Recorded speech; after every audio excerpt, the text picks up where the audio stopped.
What makes shooting your .22 pistol so fun? For sure, it's the economy. You're not going broke shooting it. And then secondly, just as important I think, is that it is mostly reliable. I say mostly because it still is a .22 and it's going to choke here and there, but mostly reliable. That's why for years I've gravitated to the traditional .22 pistols. Ruger Mark IIs, Mark IIIs, 2245s, the Buckmarks, that's a UDX model. Even going back a ways to the high standards and the Colt Huntsmans and Woodsmans, some of my all-time favorite .22 pistols. Hello everybody, this is Nutnfancy, another .22 pistol review coming your way, and it's not traditional. I'm talking about the gun. It's actually quite modern, and it's going to be a Hall of Famer here in the Nutnfancy project because it gets that same formula correct. Thing rocks, doesn't it? The Smith and Wesson M&P22, made in Germany. I guess I should be showing you this side. By Walther, imported by Smith and Wesson. It is basically the same size and format as your M&P pistol. Now, if you guys go to the gun store, you're walking down the gun case, do yourself a favor and slow down when you get to that sea of polymer. The Glocks, the H&Ks, the SIGs, some of them, CZs, and of course M&Ps. Because this just may be hidden amongst those pistols, and it is one of the best new design .22 pistols currently being made. I am in love with this pistol. It is finishing 6 months of testing here in the Nutnfancy project. This particular pistol I've shot about 2,000 plus rounds in preparation for the tabletop review. Lots to share with you, and it is pretty much all good. By the way, it's summer 2012. I hope you're getting out and shooting, especially with .22s. This is like .22 Central here in TMP. Has been for years. I just love .22s. They're so fun. And that'll take us to probably the key philosophy of use for this gun, and that is recreational. I ran into some TMPers at a gun store about 2 months ago, and they were .22 shopping. I love meeting you guys and gals and talking with you. I always do the gear check on you. You know that. Very unimpressive that day, by the way. This guy had like a pocket knife, and that's it. Some rusted pocket knife. But I digress. He was in the market for a .22 pistol. I said, you need to look at the Smith and Wesson M&P22. He had not even considered it. He's like, really? I was like, I was looking more like a .2245, and I was like, hey, I'm not going to talk you out of a .2245. I love that gun. And all the other guns I mentioned in the intro. But look at the M&P. Even if you're not really an M&P owner, or even in the market to acquire an M&P pistol in your inventory, look at it. I think you're going to love it. As we go down the talking points, you're going to see exactly what I'm talking about. How many things that Walther gets right in M&P22 makes it an extremely fun recreational pistol in its own right. Just like the Buckmark. It's a gun we enjoy getting out and shooting. So recreational, absolutely. It's a fun gun to shoot, and that gets back to the reliability, which I'm going to be hitting on throughout the review. It's just amazingly reliable. Even, very important point, with bulk ammunition. So you don't even have to go out and buy CCI ammunition or perhaps another more expensive rimfire LR type to make it reliable. It'll run well on all types of bulk ammo. We shot Winchester, Federal bulk, I think some Wildcat through it, and it was pretty much perfectly reliable. There were a couple jams here and there. Not too often though. And that takes us to our next POU, and that will be, of course, the Understudy for the M&P series of pistols. This is the exact pistol I reviewed a couple of years ago. This is an M&P9 standard. It ranks right up there really with Glock, H&K, the SIGs, the XDMs, other Hall of Famers here in TMP. But it is expensive to shoot, of course. Now 9mm will be your best option in that. 40 not so much, definitely not 45. If you have the time and patience to hand load, I say rock on, brother. I do not. And that takes us to the M&P22. And actually the ergonomics of the M&P series, which in my estimation and years of shooting it are different than a lot of other guns. To include, here comes another Hall of Fame 22 pistol, by the way. This is a SIG P226LR, reviewed a couple years ago as well. This is a Hall of Famer. But speaking of reliability, it generally runs better on CCIs, not so much bulk. And sometimes if it's choking, you have to send it back, get it fine-tuned. But we're talking about ergonomics of the M&P series. The ergonomics for me on this gun have always suited me. I can shoot SIGs very well. I don't really have to warm up with them that much. They just fall into place. The sights, the trigger, the decocker, everything. Sometimes I'm not that way with the M&P series. I'll grab a hold of an M&P after shooting a SIG, a Glock, an XD, and I'll miss for the first couple rounds, maybe the first lot of rounds, until I get the trigger down again. So if you're an M&P owner and you want an understudy pistol, There you go. the M&P22 to me is a no-brainer. You should just do it to get those ergonomics down and to practice. We'll talk about the trigger here when we get specifically to ergonomics. But it's also a trainer understudy pistol. 549. And then perhaps another POU, and I mentioned this in the recent Ruger SR22 review, and that is a defensive pistol. I know, it seems crazy. This is a 12+1 22 long rifle semi-automatic pistol, guys. Now, if you stoke it with something, I don't know, a little hotter. By the way, I didn't test it with Stinger or stuff like that, but you could, and if it's reliable with that, maybe rock it. For someone who's recoil shy, no, it's not the best choice. In fact, it's an awful choice. I don't like relying on rimfire ever, just for its, it's not 100% ignition. Forget everything else. But some people do, and some people will. It could be pressed into service. I'm kind of against that philosophy of use a little bit because it's a larger format pistol. I usually like the smaller ones that are more concealable, more portable. It's identical again to the M&P 9 or 40.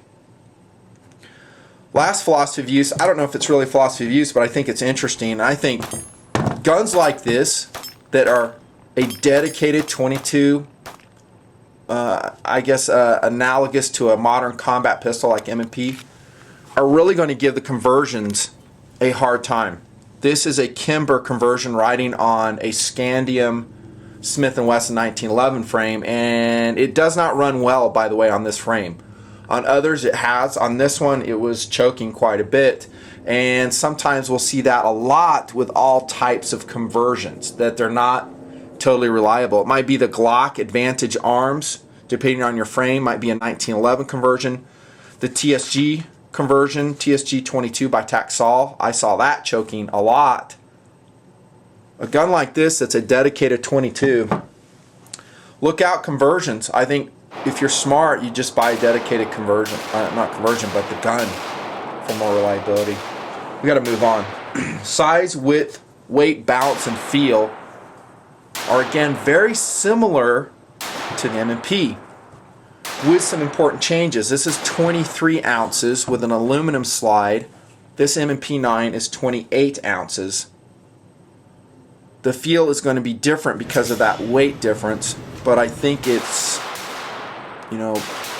minimal of what it will really translate to if you're practicing as an understudy pistol. This is going to be much lighter, faster in hand, maybe a little bit harder to hold on target because that weight does help us on target. I've always said that. The width and the grip is about the same. Let me show you the widths here.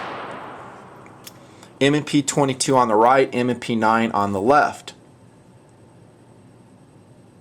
Pretty close. Overall, I will say it is superb, the weight, balance, and feel on the M&P 22. And maybe a philosophy of use I did not cover is a backpacker pistol, since it is 23 ounces. Now that's not super light. I mean, we can go rimfire options like the Smith and Wesson Revolver 317. That's going to be much lighter. Perhaps a valid one. That takes us on to firepower. And this is, again, where it just is awesome for this gun. For a long time, I've been saying, why are we stuck with a 10-round magazine in so many of these newer 22 pistols? Well, Walther, I wouldn't say Smith, because Walther makes this. They just slapped the Smith and Wesson name on it, and Smith and Wesson imports it currently. Walther makes this a 12-round magazine, guys, with a loading button. Smith and Wesson used to do that with the 422 series. I have a Smith and Wesson 422, and when it came out before the assault weapons ban of 1994, it was a 12-round mag. So 12 plus 1 is what the M&P is. Awesome. Awesome. And I say that probably contributes to the fun factor more. Simply because you're reloading less and you're shooting more.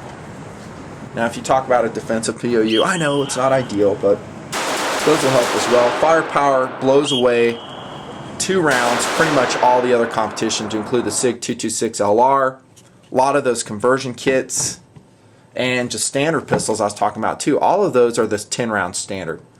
Good job, Walther, on that. On to accuracy. First target I'm going to show you with the M&P22 is speed drills done in April.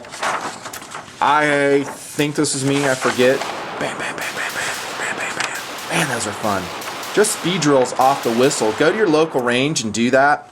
Notice the rounds I'm shooting, that's Winchester Super X bolt, I might add. Nice, those are just at 5 yards, as fast as you can pull the trigger. I can't remember if we're doing 3 failure drills, like 3 to the chest, 2 to the head. I think it's something like that. Here's this. This was actually in June last month. This is 6/26 of 12. This is me shooting it. Speed drills. I was shooting with my son, Last Suspect. Peppering it at 5 yards. Shooting as fast as we can, basically. That's a cool drill. And we get back to the understudy role of the M&P22. Are you going to do this very frequently with your centerfire M&P pistol? I would say no, you're not. You're not going to be able to afford it. Look how many rounds I shot there. No, is it 50? Yeah, probably. That's just not something you're going to have money to do. But you can do it with this all day long. With MP22. And we did. You know how many rounds we went through just at the range that day on 6/26/12? 550. 550. Not all through this gun. I gotta say, we were shooting a couple other pistols, but most of them were through the M&P. The SR22 was there that day too, so it ate some of those as well. Here we go. This is going to be Yoda. He has a really nice M&P that he's kind of customizing, and I see that a lot with guys doing M&P customizations. Maybe they'll stipple the grip. I think Yoda Duracoated his slide. Looks really cool. It's a cool project pistol. Maybe that's a distinct philosophy of use. This is him, I think, at about 7 yards. That's Terry Gardner at Impact Guns Ogden, by the way. Call sign is Yoda. Great gunsmith. Overall, general gunsmith. I'll use him to shoot with. He's a friend. This is me, same gun, same day. This is in June 2012. Oh, I smoked him right there, dudes. There on the left. Right there, smoked him. In my SR22 review, 22P that is, that's the small Ruger pistol they came out with. I talked how with M&P22 I shot better with it, and that is a true statement. The SR22P shoots very good for what it is, and that is a small pistol. This one shoots better for me personally. Again, that full-size format, I love it. Here we go, we're getting serious now. This is 15 yards in April 2012 with M&P22. These are CCIs. 1, 2, 3. This is standing, by the way, not sitting at a bench. 1, 2, 3. That is an outstanding group for 15 yards standing. Same, same, same. What else we got here? I thought I had a 25 yard here somewhere. This is Last Suspect. He needs to learn how to sign his name. I'm not sure what that's about. This is when we're doing our rapid fire drills at 25 yards. Here we go. And what's this one? Yeah, here it is. Smith and Wesson M&P22. 25 yards, benched. Look at that. I'm going to end with that target right there for accuracy. That's CCI benched, basically an inch group. One little flyer right here. Wow. So there seems to be some outstanding accuracy potential in the Smith and Wesson M&P22. Two main reasons for this as I see it. One is the excellent trigger, and then secondly, the mostly excellent sights, leading us to our ergonomic discussion. I guess I'll start right back here, rear sight blade. You might have noticed this gun prints high with CCI mini mags at 25 yards. That's easily corrected with a rear elevation screw at the rear sight. If you need to drift it left or right, that's also accomplished at the rear sight by loosening the set screw. You'll see some blue Loctite there. I recommend you put some more on it if you loosen it up. Crank it down pretty good, that way that rear sight won't come flying out and you lose it later on. How's the sight picture? I said mostly excellent and I will stick with that. Let me show you some truly excellent 22 pistol sight pictures by way of reference. This is fun. First up, my much beloved Chief AJ 2245. Possessing the two elements that I really love to have in a recreational or target pistol, and that is precision and contrast. Now I did most of this. I painted the front sight, I outlined the rear sight blade there. Other than that, they're standard Ruger sights. Here's a Browning Buckmark UDX. Now those dudes are awesome sights. Look at that. Serrated rear sight blade. See that? Fluorescent sight pipe on the front, and so we have precision and contrast right there. I don't want too much air on my front sight either on a target style pistol. Kimber conversion, Bowmar style rear sight blade, nice precise front. Not a lot of contrast, but I could paint that front sight if I wanted to. Back to the M&P though. These are mostly excellent. They're not exactly like the M&P series of centerfire pistols. To remember what those look like, it's a 3-dot combat style of sights. Meant for speed, not necessarily ultimate precision. They work just fine. These mimic those, except as you can see there's no outlining or rear dots at the rear sight blade. Again, if I was super motivated, I could kind of correct that. I'm not. As you can see in accuracy, they work just fine. They, I think, possess the same size dovetails as M&P centerfire pistols. So you might think, well, maybe I'll throw on a set of night sights on those. I didn't try it, didn't research it. I may be wrong on that. I would be careful though, because the slide itself is made of aluminum. Obviously. We'll take a little bit deeper look at that when we do field strip here in a second. The M&P centerfires, of course, are made of steel. And so when you throw steel sights in steel, you'll be okay. If you throw steel sights in aluminum, you might have some issues. I think these are made of aluminum as well. Other ergonomic considerations. The scalloping on the slide is excellent, just like the centerfire counterpart. However, this, in my estimation, is not so awesome. The fully ambidextrous safety levers. Why are those on there? Well, first and foremost, for the record, I hate them too. I don't like them. But I think they're slapped on there by Walther in Germany for importation reasons. So this gun can be imported. Whether it gains points by doing so, or because it's not a true striker-fired gun, maybe that's why they're doing it. I think they're here to stay, because I don't think a lot of people will complain about them. So while they are somewhat obnoxious in their addition to the gun, you can pretty much ignore them. We did. You can see they ride horizontally, so they're not really in the way unless you have a really unusual grip. And then if you're going to be like me, you can mill them off. They're made out of plastic, so take your Dremel, just mill them off. I think that wouldn't do anything to the gun functionality wise.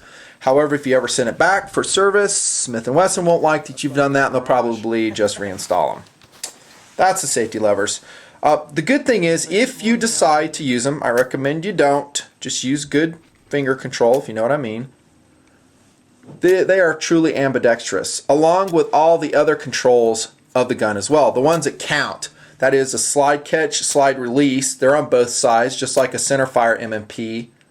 And then you can swap the magazine catch from left to right, also like an M&P. So that is good for you lefties out there. Speaking of the mag catch, I don't mind it. Once upon a time I had an issue with this hump right here, this ridge. I've learned to live with it. It's not a big deal, and it's easily found. Good mag catch, no problems at all. Trigger guard, just like the M&P, slightly sloped right here. I always rest my finger here. You may too. It probably needs, to be honest, some traction tape, maybe some skateboard tape or one, or another type, maybe a grip. And that takes us to what I called, again, the excellent trigger on the M&P22. It pulls different than the centerfire M&P. This, on my scale, is a 6.5 pound trigger, no mods, just stock. You can easily mod it to be much better, much smoother, crisper than that. Actually, mod's quite nice. This one right here is 5 pounds. One of the best, again, combat style 22 triggers out there, leading to that good accuracy that we just saw. This is a striker fired pistol. This is an internal hammer pistol. They both have articulated triggers, leading us again to say, why do we need to have this from a practical, maybe not legal, or importation standpoint? Articulated trigger means it's just like a Glock and the other M&Ps, that the trigger, if you pull up here, is not going to go off. Well, I actually popped the bottom lever. If you push this upper portion, it won't go off. It actually has to be deliberately pulled like this to fire the gun, just like this model. This is an excellent trigger. It's crisp. We'll look inside, take a peek at the hammer here in just a second.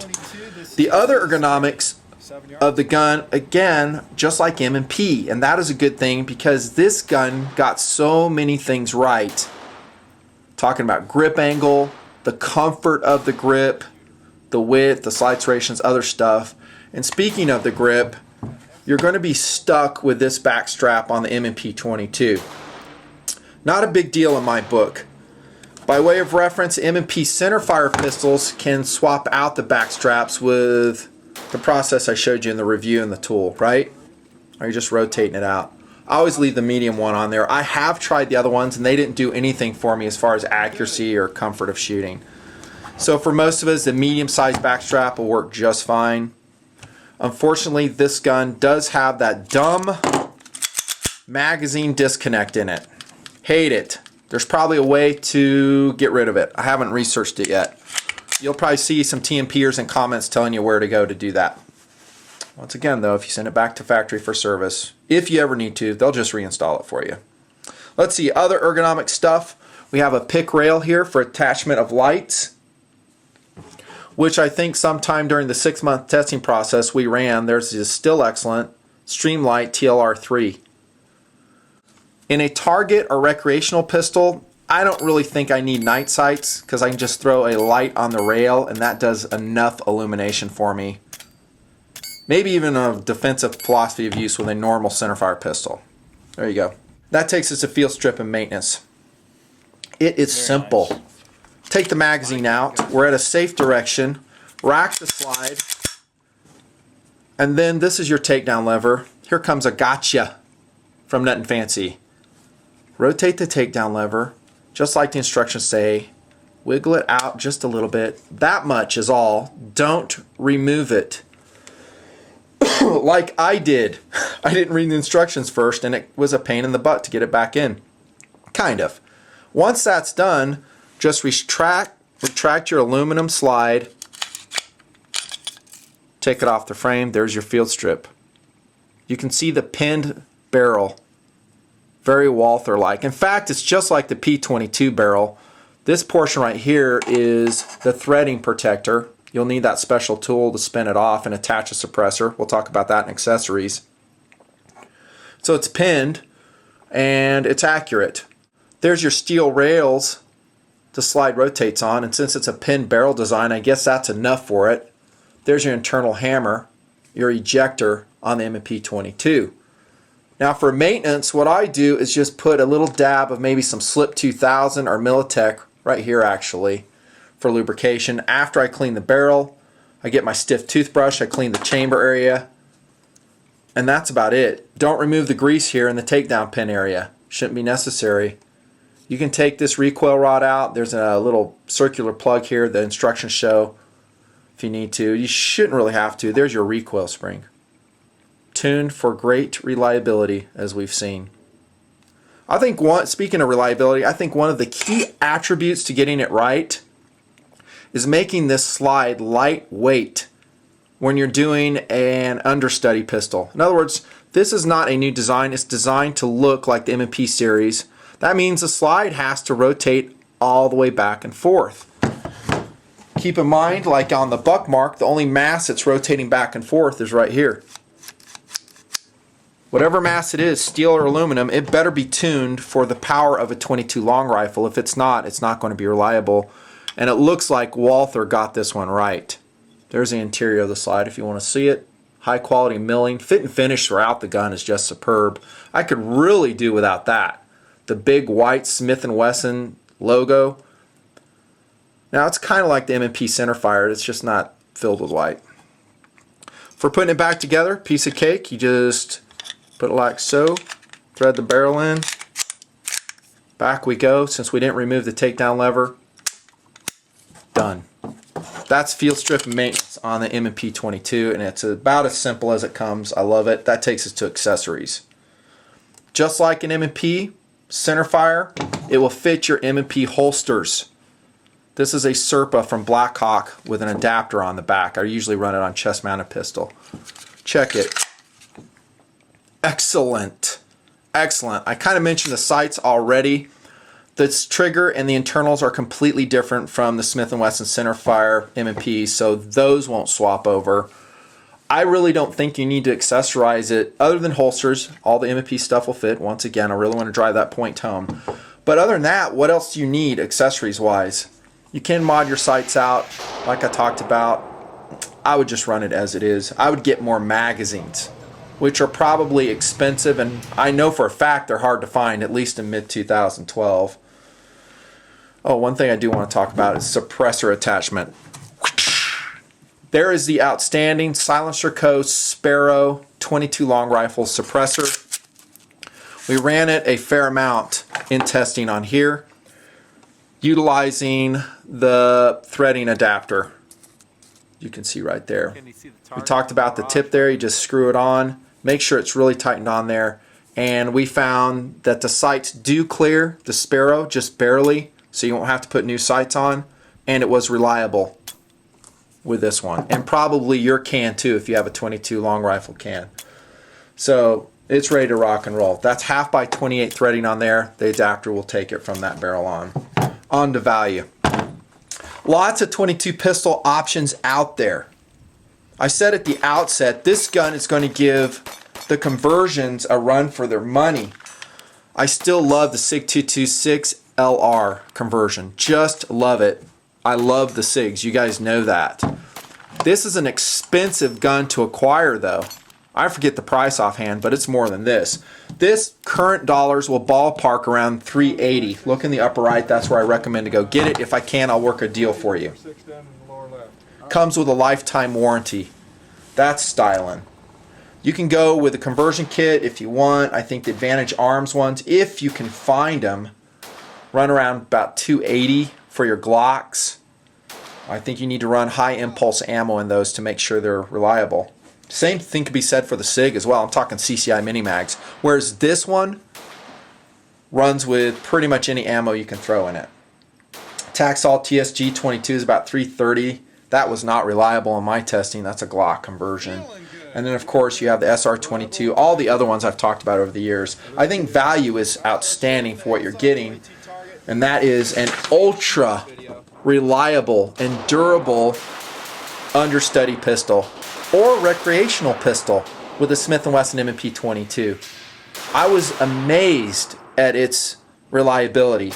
I'm not going to say it did not jam like never. It did. I think we had a couple stoppages somewhere in the thousands of rounds.